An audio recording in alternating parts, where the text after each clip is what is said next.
When I was 19 years old, I was faced with the draft. I was faced with the Vietnam War and all that stuff. And a lot of my friends were turning 180 degrees on that and going a different direction. Going to Canada, getting medical exemptions, going to student. I mean, they were finding every way to get out of it. Not me. I felt it was my duty to be there. I had no qualms with it. I don't necessarily agree with all the aspects of the war, but I wasn't trying to get out of it. So I went down and I was going to get eventually drafted. So let's make it a choice. So I go down and I try to join the Navy. 4F. Remember, I had a lot of illnesses when I was young. So I give my medical history. They go, no, 4F. So I go down there the next week. I try to join the Air Force. No. Marines. No. Coast Guard. No way. So Army. No.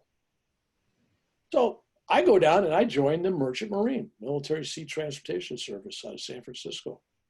And I'm accepted. They said, great. Good enough for us, right? I said, good.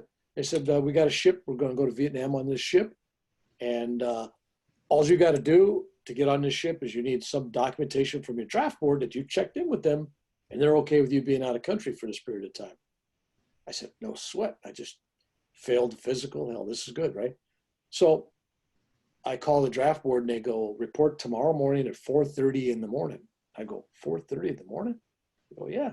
Get on a bus in San Jose. We're going to take you to Oakland. And you have to have a physical before you leave. I said, okay. Yeah, I've been the same place 4 or 5 times in a month.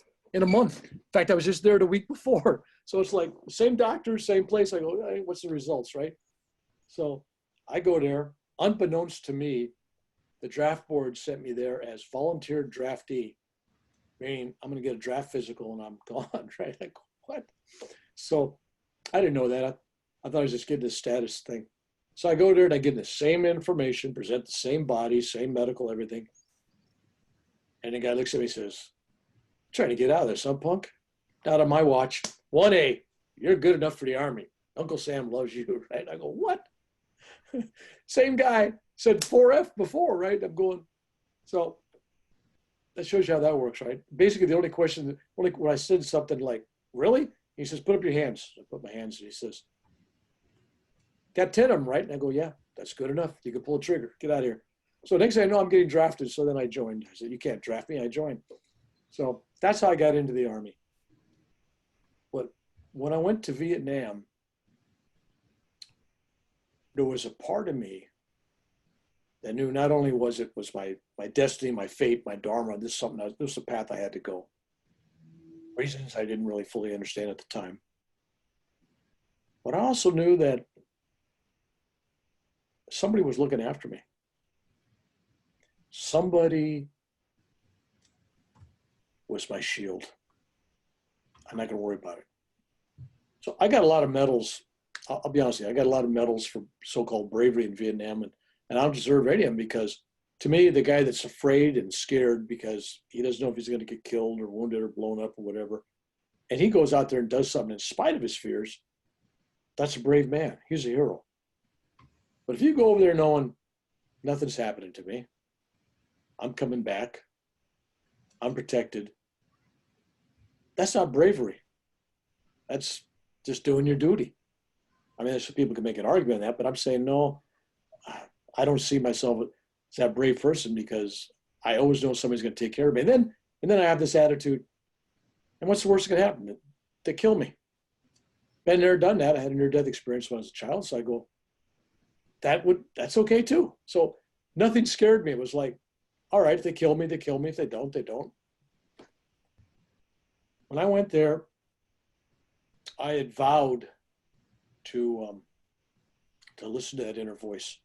I was always going to listen to the inner voice. I figured that'd be safe if I listened to me. So I go back to my unit station with the 128th Assault Helicopter Company. Yeah, just outside, about 30 miles outside of Saigon, on the Mekong Delta area there. And I've been flying all day, and I came back, and I was told that my aircraft was going to go in for maintenance. And the next day, they asked me if I want to fly somebody else's helicopter. They needed somebody. I said, yeah, okay, great. So they showed me what the helicopter was. And when I went over to that helicopter, because I have to do maintenance on it the night before, check it out, make sure it's okay. When I touched it, I touched the skin of the Huey, the metal. It was like a flash, a burn, like I was on fire. This all happened in milliseconds. But what I saw was this helicopter twisting and turning in the air and crashing into trees and tearing itself apart, and everybody on board on fire and just being killed. And I saw that just like that. And I'm going, wow, man, that's real. I mean, I felt it. I mean, my eyes were wet and teary, and I'm going, wow. So I said, something's wrong with this thing. I got to figure out what it was. And my sense was the rotor head, you know, where you attach the rotor blades. Something didn't feel right at that emotional level. Something didn't feel right with the rotor head, but I couldn't find anything wrong with it. So I called in a bunch of other mechanics and I said, something's wrong with this rotor head. They all checked it out, and then wrong with the rotor head. So in the military or in aviation, they got a logbook for each aircraft. And the maintenance guy or the pilot or wherever, I was a crew chief, you can write on there something and you could put different symbols. If you put a red X in there, then that means the aircraft was grounded unless it was checked out by next level of maintenance, you know, quality control guys. So I put down there, aircraft's unsafe, and I put a red X with no reason. And they all go, you can't do that. What's wrong? I said, well, something wrong with the rotor. We're back to that again. So they spent all night long on the rotor, and I said, I ain't flying in it, and nobody else should fly in it because that's going to crash and burn. And I went and told the commanding officer of the unit, it's going to crash and burn. Don't let anybody fly in it. And I was told to get the hell out of the office. You know, you don't tell them, I'm in charge of this thing. Don't tell me, you're just an E5. And I made a big deal out of it. And I was told, no, you will fly it tomorrow or a court martial. I said, well, you go ahead and court martial me, and I'll fly anything else in the meanwhile. And you can still take action against me, but that's going to crash and burn tomorrow. I want to make sure nobody else flies on it, right? So I went back into my hooch where all the guys sleeping. And there was a new guy from Saigon. And I was introduced to him. And as soon as I was introduced to him and I shook his hand, I just started crying. And this guy looks at me and I go, I still got his hand. And I'm going, if you go out tomorrow, you're a dead man. You're never going home.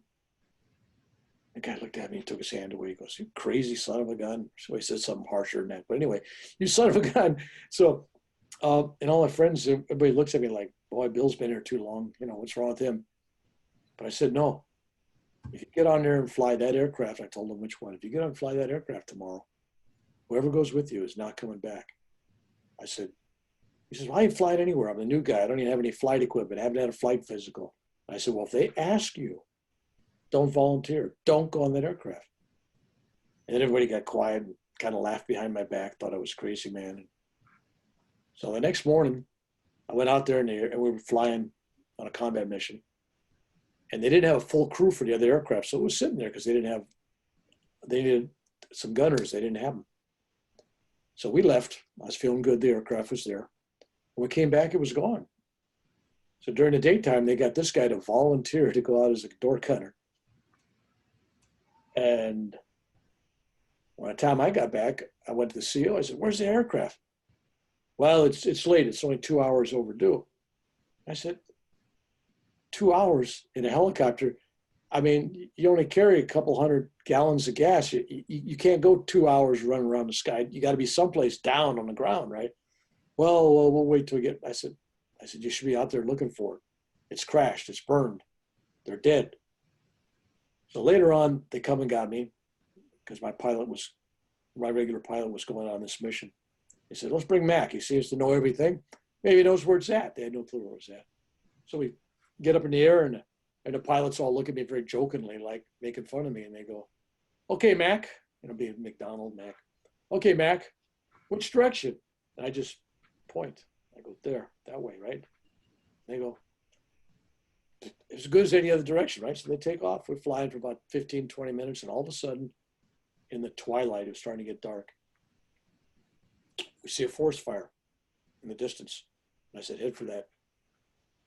And we get over and we're circling and hovering over the top of this jungle.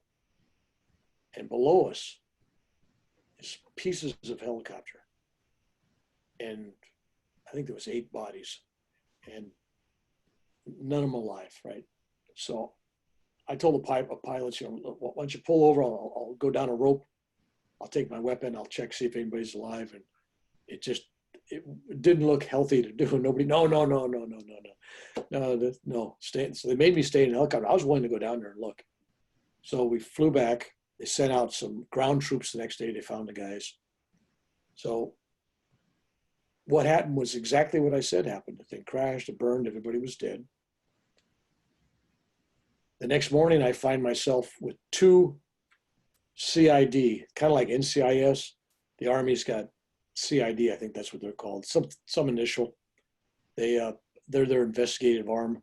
They come and they put me in a hot seat, literally on a stool with a 100-watt bulb over my head, grilling me in a hot tent for 3 days and how I knew that thing was going to crash. What did I do to it? That I had to be a murderer because nobody could know that thing was going to crash and burn, right? I kept getting the same story.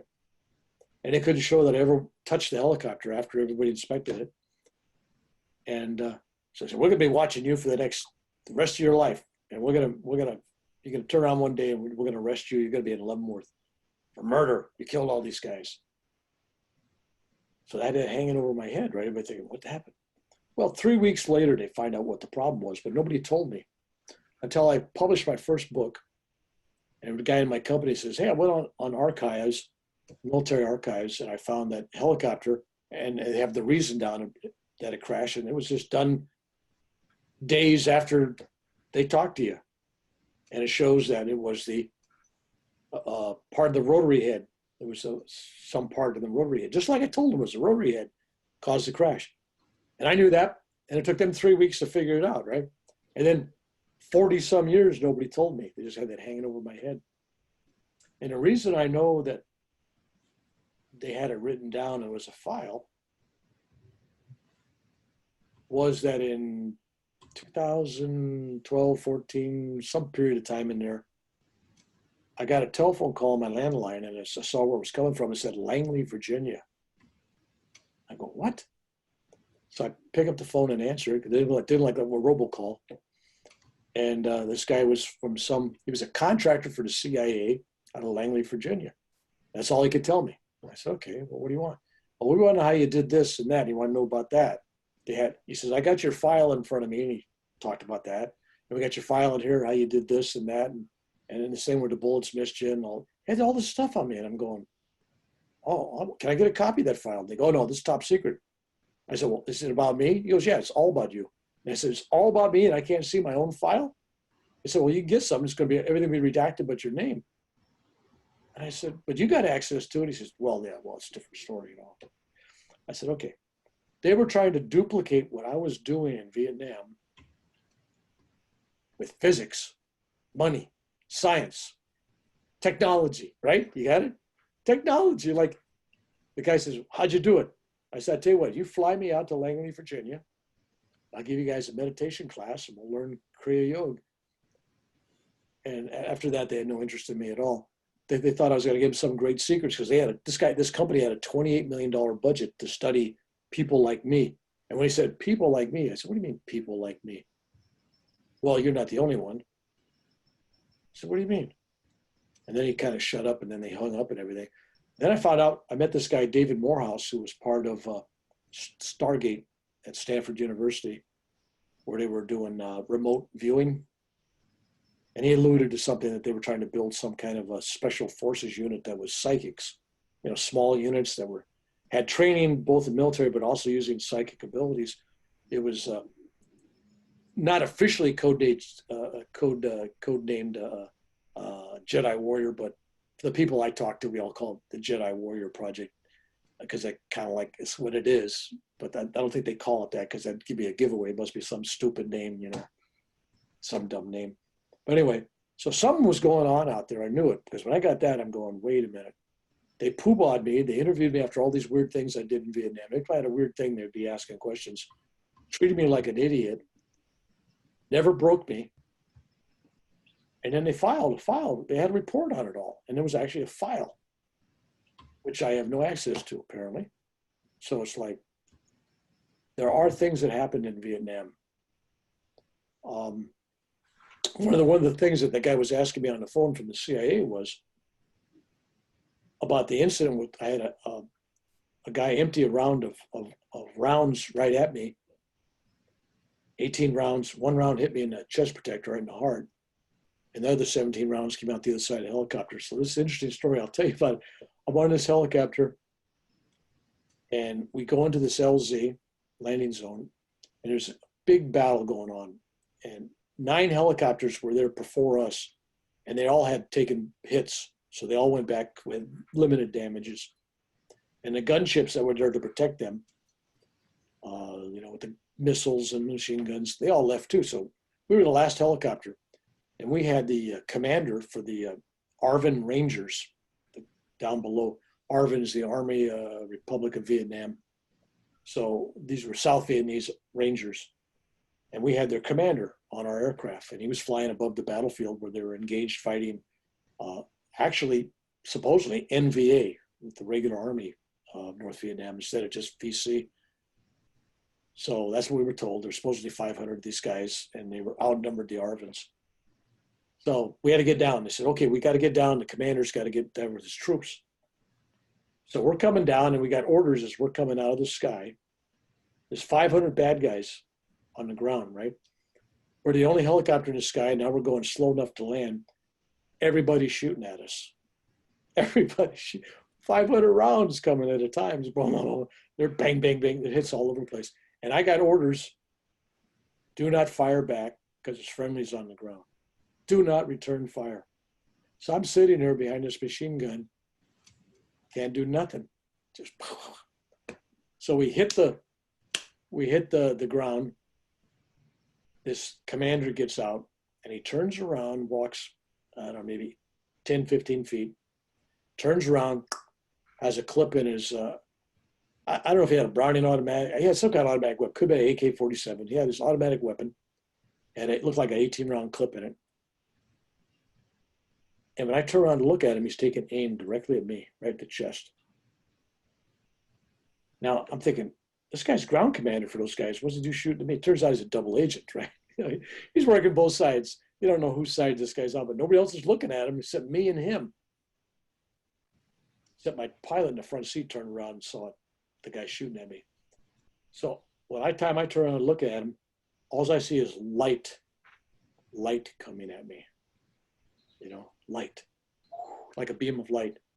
And I feel this impact on my chest. I just was given this chest protector, a ceramic chest protector, weighed about 20 pounds. Me and my gunner got it. We had one on the front and one on the back, but we thought the one on the back was kind of stupid. So we took the one on the back and we put it under our canvas seat to protect us from rounds coming up. You can read where that would go. So I'm sitting there. This is my 3rd day I've had this. Nobody else wanted this vest because it was heavy and bulky. I said, I'll try it out. So I was the guinea pig for this thing. One round hits right in the heart, blows a huge hole in the ceramics. Pieces of ceramics are flying everywhere. In my face, smoke and fire pouring out of this hole. And it knocks me back against the helicopter wall.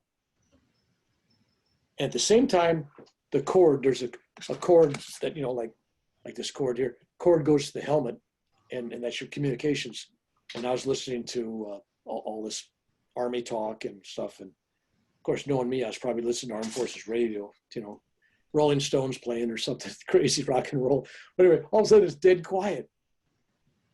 Same time I get hit, it's dead quiet. I'm thinking, I look down there and it feels like I got kicked by a mule. And I see smoke. I think, I'm dead. That's it. Okay, that was easy. So we take off. There's fuel pouring out.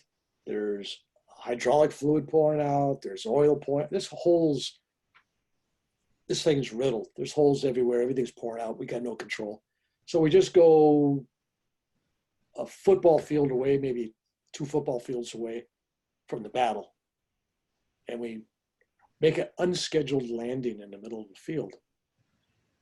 So we on this field, and I get out and I get the pilots out the front doors. And I notice my gunner on the other side, he's not helping get the other pilot out.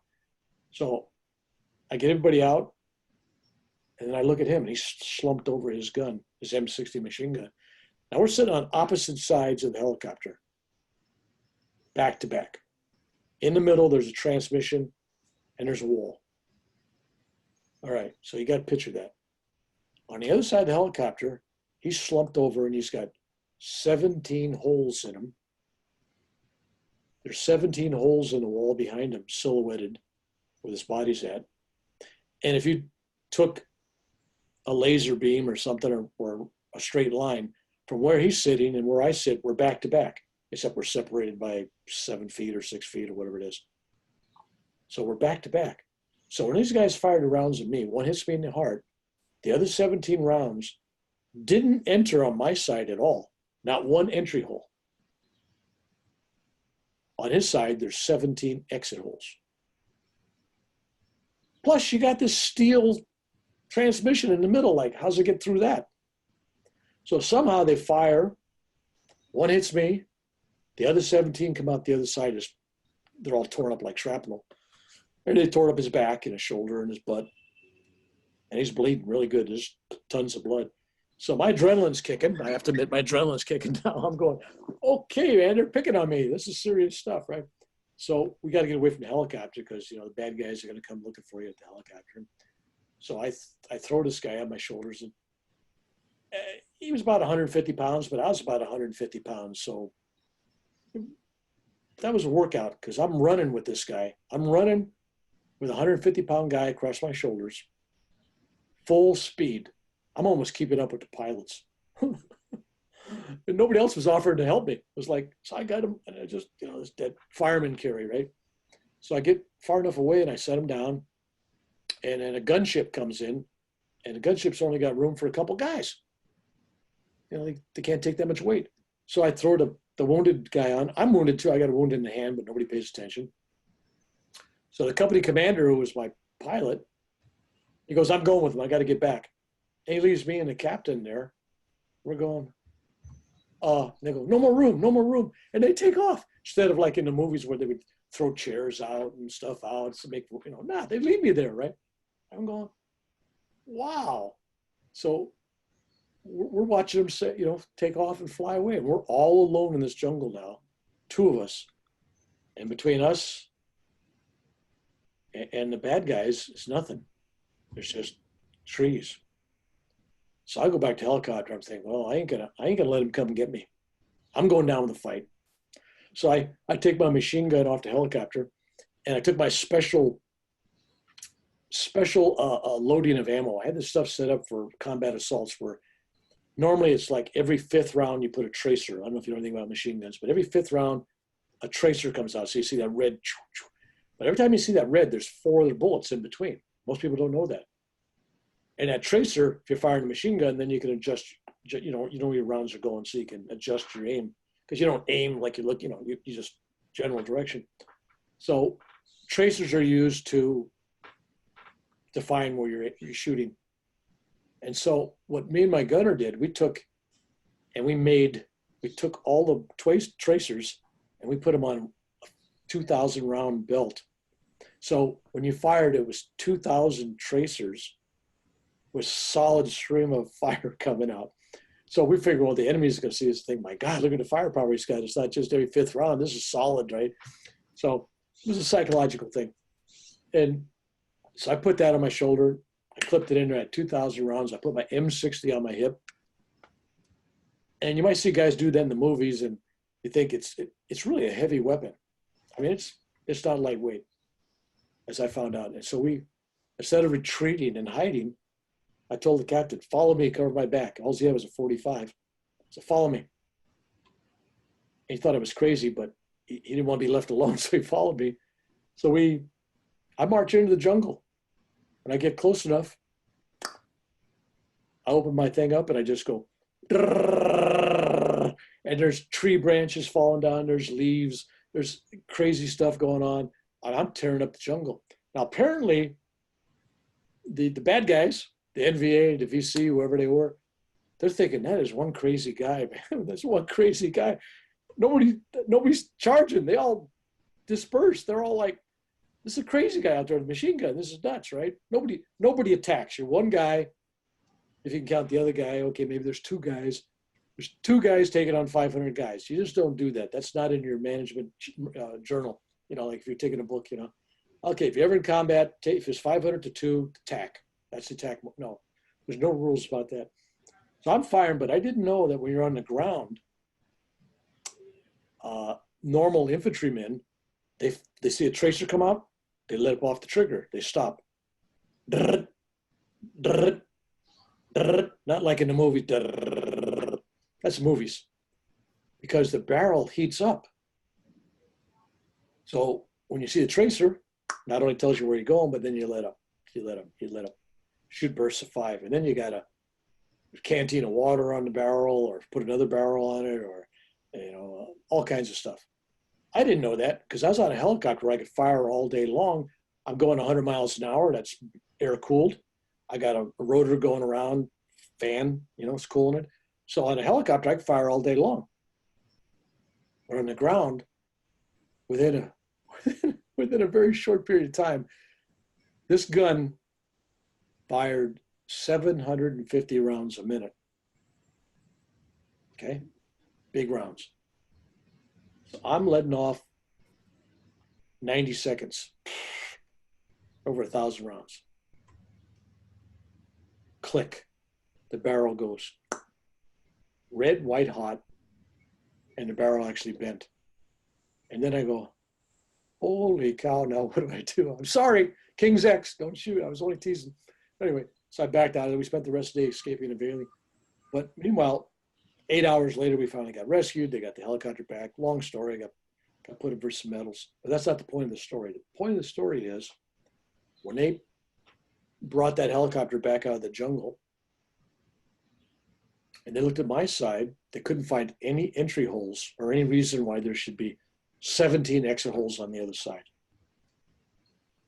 And then they brought me in for a question on that too. And I gave my theory. I said, well, they just went through it. And I was being protected. I got one symbolically in the heart. The rest, they ain't gonna buy that, right? So that was another story that this guy from Langley wanted to know about. You want to know how I did that? How'd they do that? Was I using magnetism or something, or was there a way they could duplicate that? But crazy stuff like that happened in Vietnam. And I never, ever lost sight of my humanity and who I was. I prayed for, every time I fired a machine gun, I prayed for those. I never fired in anger. I didn't hate my enemy. I fired to protect myself or others. So that's another whole question. But anyway, that was my Vietnam. There's a whole bunch of stories on that I don't know how heavy you want to get in my Vietnam experiences.